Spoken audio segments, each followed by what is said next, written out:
Good morning and welcome to News First Prime Time Sunrise. A very good morning to you and welcome to Prime Time Sunrise. You're with me, Stephanie Lazarus. We're very glad that you're starting your day with us. Before we head into the news in detail, here's a look at the headlines.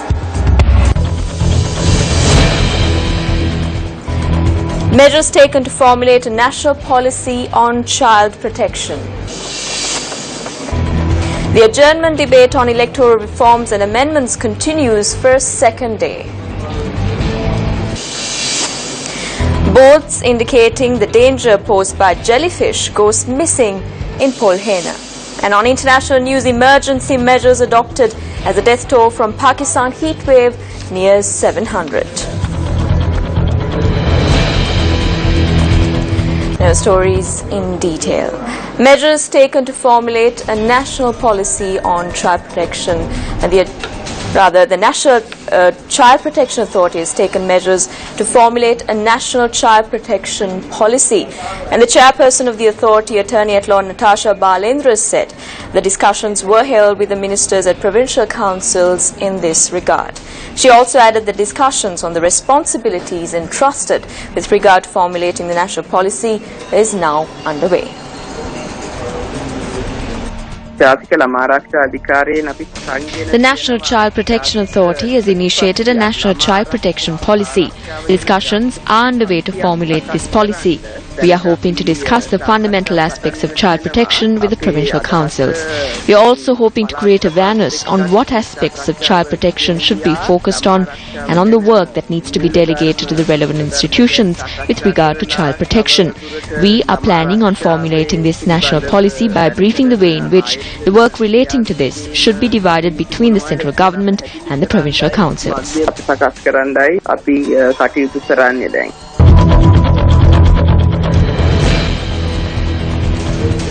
Leader of the Democratic Party, Field Marshal Sarath Fonseca, says that small parties face injustice with the 20th Amendment to the Constitution.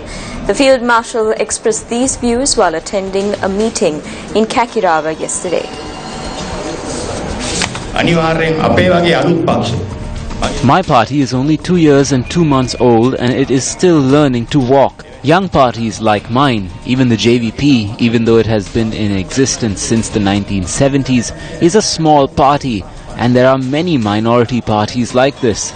If we are bringing about a 20th Amendment to the Constitution, we must make sure that it does not destroy the blessings these parties have received from the people. If they bring about a constitutional change which only strengthens the two main parties of this country, then once again the country will face a dark era. Main parties will always be victorious. The hopes of around 2.5 million people who vote for the small parties will be shattered. This is our view with regard to the 20th Amendment to the Constitution. I believe that the President and the Prime Minister will understand this and work accordingly.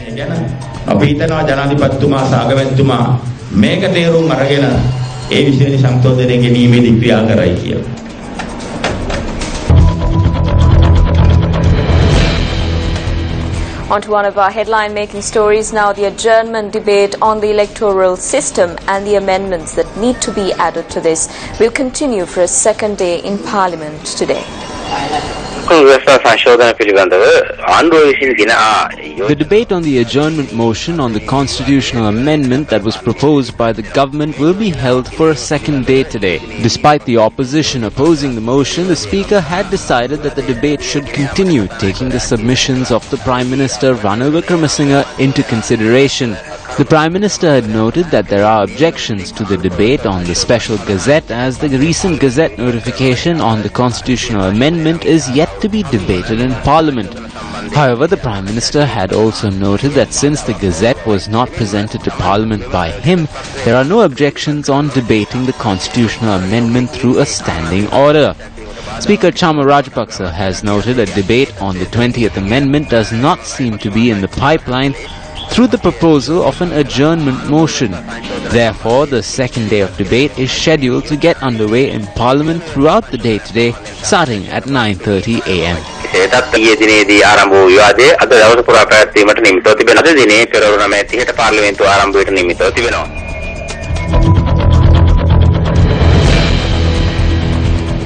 A dead body has been found in Belekkade, Ahaliyagoda. The victim has been identified as a resident of the Belekkade area in Ahaliyagoda. Our correspondent said that a person on foot has seen the body lying and had informed the police.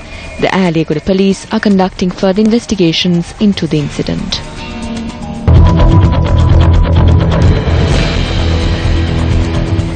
Boards indicating to avoid swimming in the Polhena beach in Mathura due to the existence of jellyfish have been removed. Officials of the Disaster Management Centre in the Mathura district say that they suspect this to be an act of the businessmen in the area. The said boats were put up at the Polhena beach following a group including the District Secretary of Mathura, C. Vidana Gamachi, visited the beach on the 21st of this month. This decision was made following several reports of allergies caused by poisonous jellyfish found in the southern seas. Due to the removal of the boats, people were seen visiting the beach as usual. Speaking to News First, District Disaster Management Officer Donald Edirivira said that the business community in the area expressed their displeasure over the erecting of boats. On earlier occasions, environmentalists pointed out that the marine species which were found along the western and southern coastal belt of Sri Lanka and were initially identified as jellyfish are not just one species but a combination of many marine species.